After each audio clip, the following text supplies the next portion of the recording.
Hi everyone, my name is John. Welcome back to my channel. And today I want to do a review of a book I read a while ago.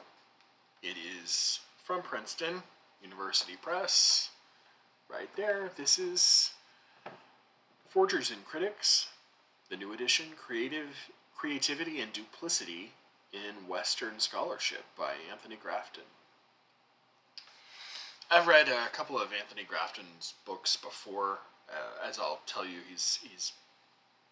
I think he himself is at Princeton University working, and is just an amazing scholar. Really knows his stuff, really knows his stuff, and has written a lot of really important stuff in the field. He is probably one of the greatest living scholars, actually, of early modern Europe. And several of his books, including his books on figures like Joseph Scaliger, Girolamo Cardano, and Leon Battista Alberti, have all shed, at least for me, and I think for a lot of other people, a lot of light on the cultural world of the Renaissance. And while this book, Forgers and Critics, purports to be a wide-ranging exploration of the links between forgery and scholarship, it provides sort of a narrow look at 4 examples, leaving the reader with sort of a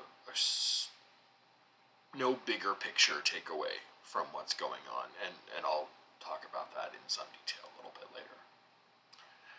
The heart of the book is our obsession and our concern over this idea of authority and originality, which sounds like it might be easy to define, but it gets really hard to pin down when the subjects of discussion are texts with histories that go back centuries upon centuries. Not only does this obsession exist on the part of forgers who are trying to impart some sense of authenticity where none exists, right? That is the goal of forgery itself, but also on quote-unquote true scholars who come out of various schools of textual criticism and philological approach. Forgery and pseudepigraphy, Anthony Grafton distinguishes between the two in the book, not only led scholars astray, but directly contributed to the rise of textual criticism. In fact, he thinks that textual criticism as we know it today wasn't the result of some independent need for textual criticism, but actually the slow accretion of practices and methodologies which arose because of fabricators in the first place. So that's an interesting way to think about things, or imagine why looking at texts in sort of a critical way would have arisen, not because it was needed, but because it was a blowback against forgery.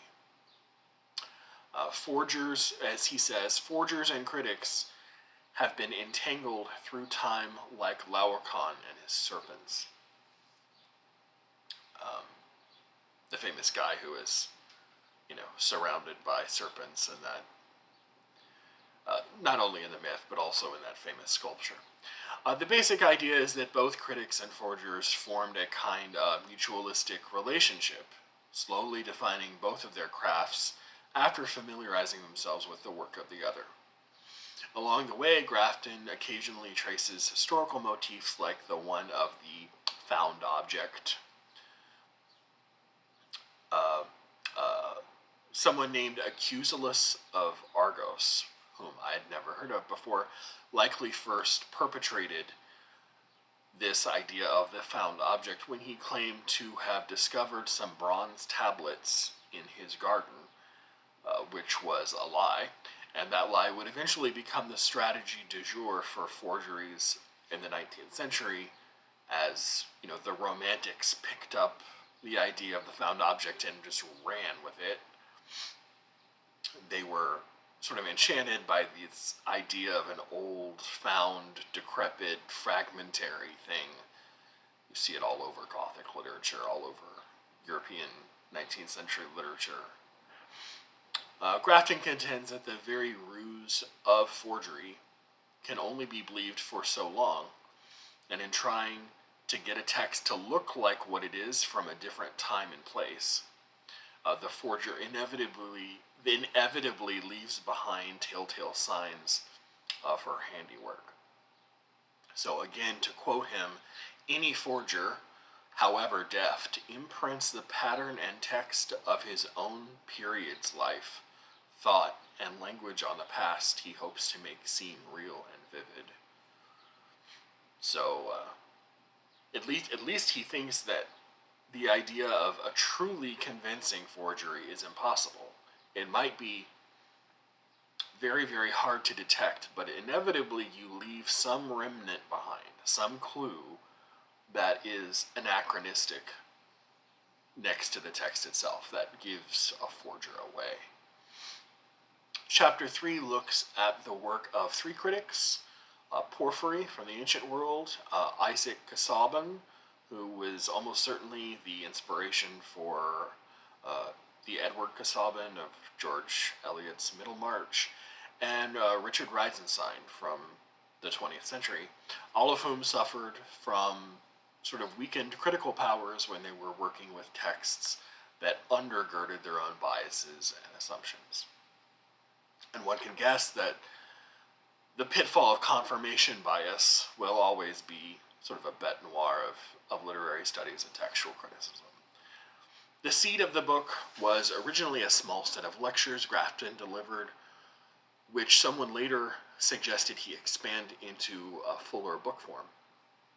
And while providing occasional insight, this is very much a book that gives a look at individual kind of trees, but I think misses what a lot of people would appreciate, which is a larger picture for people who are not scholars like myself.